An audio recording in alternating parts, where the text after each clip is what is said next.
નમસ્કાર મિત્રો। એક હોસ્પિટલમાં એક બનેલી સત્ય ઘટના છે મિત્રો। ખરેખર આ સ્ટોરી બહુ સમજવા જેવી છે અને તમારા જીવનમાં ઉતારવા જેવી છે। અને આ સ્ટોરીને મિત્રો હું તો કહું છું કે ગાંઠ મારી દેજો તમારા હૃદયમાં। અને બહુ સમજવા જેવી સ્ટોરી છે।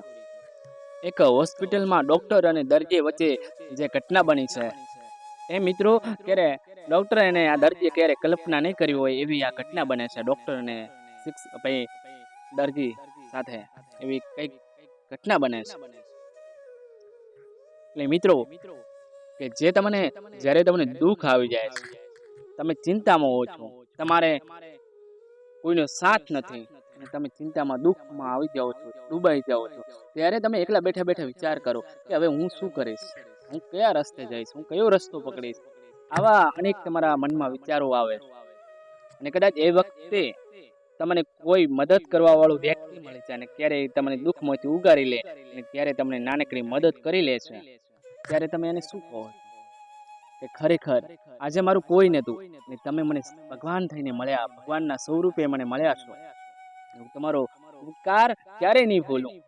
તમે એની ભેટી પડો છો અને પગે પડી જાઓ અને ક્યારેક સામે વાળે નાનકડી મદદ કરી હોય છે અને કદાચ એ વર્ષો વીતી જાય ને તમે અને બને એકબીજા ભેગા થઈ જાઓ ત્યારે એ વખતેનું ચિત્ર કંઈક અલગ બને છે। તો ડોક્ટર અને દર્દી વચ્ચેનું ચિત્ર કંઈક અલગ હતું। એ ડોક્ટર વિશ્વનો સૌથી મોટો ડોક્ટર હતો, જનરલ ડોક્ટર કહેવાય છે। એ સૌથી વિશ્વની મોટી એની હોસ્પિટલ અને જનરલ ડોક્ટર સાહેબ અને એક દિવસે દરેક હોસ્પિટલની મુલાકાત લેવા માટે આવવાનો હતો। દરેક હોસ્પિટલોની મુલાકાત લેવા માટે ડોક્ટર આવવાના હતા।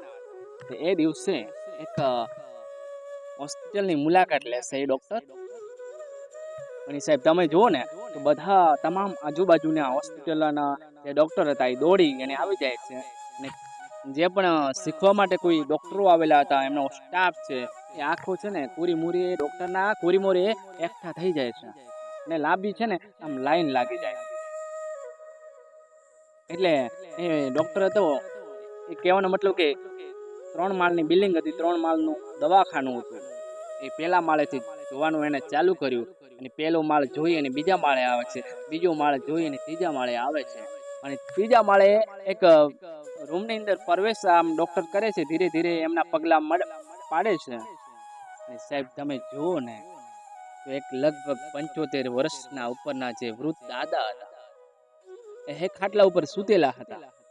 એમની હાલત છે ને એ નબળી હાલત હતી અને એમના કપડાનું ઠેકાણું નહોતું અને એમના વાળ છે ને એમ જો ને તો વિખેરાઈ ગયેલા અને એક એવી હાલતની અંદર એક આવી હાલતની અંદર એ વૃદ્ધ દાદા સૂતેલા હતા અને આ ડોક્ટરની નજર સાહેબ એ વ્યક્તિ ઉપર પડે છે અને દાદાની નજર એ ડોક્ટર ઉપર પડે છે। એકબીજાની નજરોથી નજર મિલાવી દે છે, કહેવાય કે 4 નજરો થઈ જાય છે।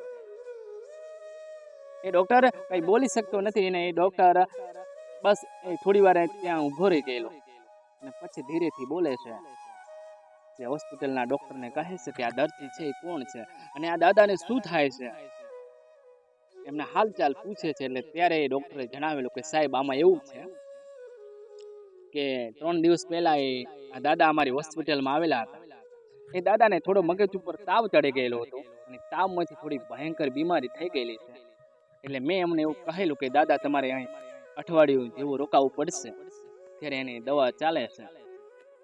ત્યારે એ ડોક્ટરે વિશ્વનો સૌથી મોટો ડોક્ટર હતો, ત્યારે એ ડોક્ટરે આ ડોક્ટરોને કહેલું એક કામ કરો, તમે છે ને આ દાદાના પહેલા તો કપડા નવા લાવી દો અને એના પૈસા હું આપું અને જે દાદાને ભાવતું ભોજન છે એ દાદાને જમાડો, એના પૈસા છે ને હું આપું છું।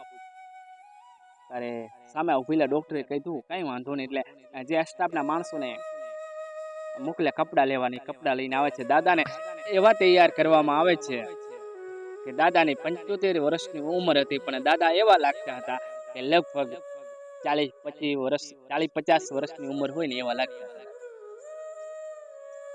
ત્યારે એ ડોક્ટરને કીધેલું કે દાદાને બને એટલા જલ્દીથી સાજા કરી દેજો, એમની ટ્રીટમેન્ટ એમની સારવાર સારી કરજો એટલે દાદા છે ને જલ્દી સાજા થઈ જાય। આટલું કહી અને ડોક્ટર છે ને સાહેબ નીકળી જાય છે. ત્યારે આ ડોક્ટરોને વિચાર એક જ આવે છે મનમાં કે આવડી મોટી મારી હોસ્પિટલ છે, આટલા બધા દર્દી સૂતેલા છે, આટલા બધા દર્દી મારા હોસ્પિટલની અંદર સૂતેલા બીમાર હતા, બધાની હાલત ખરાબ હતી, અને ડોક્ટરે કોઈના ઉપર નજર ન મારી અને આ વૃદ્ધ દાદા ઉપર નજર મારી અને એમાંય પાછું મને સંદેશો કરેલો કે દાદાને સારવાર કરજો અને એમના કપડા ભાવતું ભોજન જમાડ્યું છે. શું કે દાદા અને ડોક્ટર વચ્ચેના કોઈ જૂના સંબંધ હોઈ શકે ખરા? આવો વિચારો થઈ છે. એટલે આમ કરતા લગભગ અઠવાડિયું થઈ જાય છે. અને અઠવાડિયા પછી પેલા આ ડોક્ટરને એક ફોન કરેલો અને ફોન કરીને પૂછ્યું, દાદાના સમાચાર લીધા કે દાદાને કઈ રીતનું છે, હવે કયું એમની બીમારી દૂર થઈ, દાદાને હવે સારું છે ને, સમાચાર લે. ત્યારે એ ડોક્ટરે એટલું જણાવેલું હતું કે સાહેબ બધું તો બરાબર ઠીક થઈ ગયું છે, દાદા હવે કમ્પ્લીટ થઈ ગયા છે, દાદા પોતાની રીતે સારી રીતે ચાલી પણ શકે છે, હવે બહુ સારું છે, પણ એક વાતનો પ્રોબ્લેમ છે. ત્યારે ડોક્ટરે પૂછ્યું કે કઈ વાત છે? ત્યારે સાહેબ આ દાદા છે ને, દાદાના જે પત્ની હતા એ વર્ષો પહેલા ગુજરી ગયેલા છે અને આમને એક જ દીકરો છે ને એ દીકરો શહેરની છોકરી સાથે લગ્ન કરીને ભાગી ગયેલો છે અને એ દીકરો કઈ ખાસ ધ્યાન દેતો નથી. એટલે આ દાદાને ચીડી મોરી કોઈ છે નહીં, આગળ પાછળ કોઈ વ્યક્તિ નથી, પરિવારમાં કોઈ સભ્ય નથી, દાદા એકલા છે. હવે આ દાદાને અમે કઈ જગ્યાએ મૂકવા જઈએ ને એ અમે વિચાર કરીએ. ત્યારે એ ડોક્ટર બોલે છે, સાહેબ કે કાંઈ વાંધો નથી, દાદાને છે તો રેડી ને બધું? હા રેડી, દાદાને કમ્પ્લીટ થશે. ત્યારે એ ડોક્ટર એટલું બોલે છે કે કાંઈ વાંધો નહીં, તમે એક કામ કરો, એ દાદાને લેવા માટે હું કાલ આવવાનો છું વહેલો. સાહેબ કાંઈ વાંધો નહીં, બરાબર જ છે.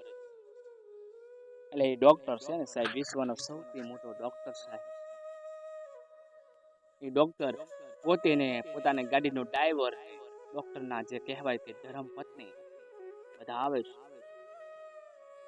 એ હોસ્પિટલની બારે કાર ઉભી રાખે છે, પોતાની જે ગાડી હતી ગાડી ઉભી રાખે છે અને અંદર પ્રવેશ કરે છે.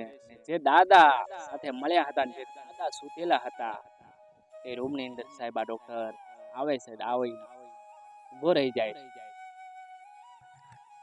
ત્યારે દાદાના મનમાં એક જ સવાલ છે કે મેં સાંભળ્યું છે કદાચ ડોક્ટર દયાળુ માણસ હોય છે,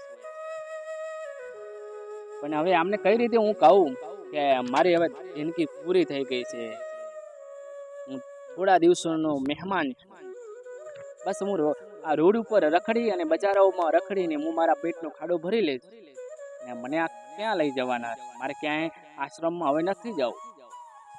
પણ હવે આવડા મોટા માણસ છે અને આ માણસને કઈ રીતે આ દાદાને કહેવું? એટલે દાદા છે બોલી શકતા નથી, કઈ બોલતા નથી. અને ડોક્ટર ધીરે ધીરે દાદાના ખાટલે આવે છે અને ઊભો રહી જાય છે, દાદાનું બાવડું પકડીને બેઠા કરે છે. દાદાને કહે છે કે દાદા ચાલો બહાર. એ દાદાને લઈ ત્રીજા માળાથી નીચે આવી જાય છે અને એને ડોક્ટરની જે ગાડી ઉભી હતી ગાડી જોડે કાર જોડે આવીને ભરાઈ જાય છે. ત્યારે દાદા એટલું બોલે છે કે મારા વિહામાં, મારા બાપ સાંભળો, હવે મારી જિંદગી છે એ થોડી છે, થોડા દિવસોનો હું મહેમાન છું, મારી જિંદગી કાલ પૂરી થઈ જશે એ કોને ખબર છે, મારે હવે ક્યાંય જવું નથી અને હું આ જગ્યા ઉપર રખડી ભીખ માગીને મારા પેટનો ખાડો હું પૂરો કરી લઈશ અને ક્યાંય જવું નથી, મને છોડી દઉં. ત્યારે એ ડોક્ટર સાહેબ એ દાદાને વાત કહે છે. એ વાત હવે સાંભળવા જેવી મિત્રો છે. હવે શું કહાની બની છે, શું સત્ય ઘટના બની છે, હવે શરૂ થાય છે, એ તમે સાંભળવા જેવી. ત્યારે ડોક્ટરે એટલું કીધેલું કે મારા ગામમાં એક ચકો કરીને રહેતો હતો. એ ચકો બહુ ભણવામાં હોશિયાર હતો, અને એની માં છે ને સાહેબ, એનો પરિવાર ગરીબ હતો અને આ ગરીબ પરિવારનો આ ચકો હતો. આની પરિસ્થિતિ બહુ નબળી હતી અને ચકો ભણવામાં હોશિયાર હતો અને ચકાને 12મા ધોરણમાં પહેલો નંબર આવ્યો હતો અને ચકા એ 12મા ધોરણ ભણતો હતો ત્યારે એનો પહેલો નંબર આવેલો અને જિલ્લા કક્ષાએ એનો પહેલો નંબર આવેલો અને એનું પરિણામ બહુ સારું હતું. ત્યારે ચકાની માએ કીધું, એ ચકા બેટા સાંભળે છે કે તારું બહુ પરિણામ સારું આવ્યું છે, બહુ મહેનત કરી છે, બહુ ટકાવારી સારી છે, પણ બેટા હવે છે ને ભણવું નથી. ત્યારે ચકાએ કીધું કેમ? કે જો બેટા, હવે હું એક ફૂલો વેચું છું, ફૂલો વેચી અને આપણું ગુજરાન ચલાવું છું. માંડ માંડ હું 2 ટકનું ભોજન પૂરું કરું છું. અને હવે મારી ઉંમર થઈ ગઈ છે. હવે મારું શરીર મને સાથ આપતું નથી, પહેલા જેવું મારું શરીર કામ હાલતું નથી. હવે મારાથી છે ને આ ફૂલો હવે નથી વેચાતા. અને હું માંડ માંડ 1 ટકનું લાવું છું અને 1 ટકનું આપણે જમીએ છીએ. તો બેટા હવે તારે ભણવામાં ઘણા બધા ખર્ચા આવે, એ મારાથી હવે પૂરા નહીં થાય. એટલે બેટા છે ને તું ભણવાનું છોડી દે. એટલે ચકાએ આ વાત માની લીધી ને ભણવાનું છોડી દે છે. ત્યારે ચકો એ જે શાળાની અંદર ભણતો હતો ને સાહેબ, એ ચકો શિક્ષકને બહુ પ્રિય હતો. એટલે શિક્ષક ને ખબર પડે છે અને શિક્ષક ચકાના ઘરે મુલાકાત લે અને ચકાની જે માં હતી, મા પાસે આવીને પૂછે છે કેમ તમે ચકાને ભણવાનું છોડી દો, કેમ તમે ચકાને હવે ભણવાની ના પાડી દીધી છે. ત્યારે માએ પોતાની વેદના કહેલી. ત્યારે આ શિક્ષક સાંભળીને સાહેબ રડી પડે છે. ત્યારે આ શિક્ષકે કહ્યું કે તમે ચિંતા ના કરો, થોડા ઘણી હું મદદ કરીશ, મારી બનતી કોશિશ હશે ને એટલે હું કરીશ. આ ચકાને તમે ભણવા દો અને થતી મદદ હું કરીશ. ત્યારે સાહેબ ચકાની માં આ પાડે છે. ત્યારે આ ચકાને ભણાવે અને કદાચ કે ચકો કદાચ મોટો માણસ બની જાય, ઊંચી ડિગ્રી મેળવી લે. ત્યારે એ દાદા છે ને સાહેબ આટલી વાત સાંભળીને રડી પડે છે અને કહે છે કે તમે તો ખરેખર મારી જ વાત કરી છે. જે શિક્ષક હતો હું અને જે ચકો હતા એ તમે છોડો. અરે મારા બાપ, અરે મારા વિહામાં, તું આવડો મોટો ડોક્ટર બની ગયેલો છે. એ જ વ્યક્તિ જ્યારે હું તને મળ્યો હતો, તારી માએ તને ના પાડી હતી, ત્યારે મેં મારા ખર્ચેથી તને ભણાવ્યો હતો અને ત્યારે તું ડોક્ટર તું બની ગયો છે. કે હા સાહેબ, કે હા તમે મારા ગુરુજી છો. એ વખતે તમે જે મને મદદ કરેલી હતી અને તમે અત્યારે મને 70 થી 75 વર્ષની ઉંમરમાં તમે મને જો મળ્યા છો, એનો ઉપકાર ક્યારે હું ન ભૂલી શકું. એ વખતે તમે કદાચ ન હો, ભણી ન શકો અને કદાચ આ ડોક્ટરની ડિગ્રી છે ને એ ન મેળવી શકો. કદાચ હું ડોક્ટર બન્યો હું તો તમારા લીધે છું. એટલે હું તમારો ઉપકાર ક્યારેય નહીં ભૂલી શકું. ત્યારે એકબીજા શિક્ષક અને ડોક્ટર બને એકબીજા ભેટી લે છે અને રડી પડે છે સાહેબ. ત્યારે ચકે કીધેલું કે એકબીજાના આપણા અંદર ચકો હશે ને તો આપણે પાછા મળી શકશું. એટલે હંમેશા માટે ચકો રાખજો પેટમાં તો આપણે મળી શકશું. ત્યારે સાહેબ દાદા અને ડોક્ટર એમના ઘરે લઈ જાય છે. એટલે મારો કહેવાનો મતલબ એ છે મિત્રો કે ઉપકાર કોને કહેવાય છે. મેં તમને પહેલા કહ્યું કે સમય તમારો ખરાબ હોય, પરિસ્થિતિ નબળી હોય, જ્યારે કોઈ માણસ નાનકડી તમને મદદ કરી જાય છે, ત્યારે વર્ષો ભલે વીતી જાય છે સાહેબ, પણ તમને ક્યાંક ને ક્યાંક એનું પુણ્ય તમને ક્યાંક ને ક્યાંક મળે છે મિત્રો. એટલે છે ને મદદ કરવી અને પુણ્ય કરવી બહુ જરૂરી છે મિત્રો. મિત્રો આ જે તમને સ્ટોરી ગમી હોય અને જો સાચું અને ખરેખર આ સ્ટોરી સાચી હોય તો તમે મને કોમેન્ટ કરીને જરૂર જણાવજો. અને મારો વિડીયો ગમ્યો હોય તો લાઈક કરી ચેનલને સબસ્ક્રાઈબર કરવાનું ના ભૂલતા. ફરી મળીશું નવા વિડીયો સાથે. નમસ્કાર, જય હિન્દ, જય ભારત.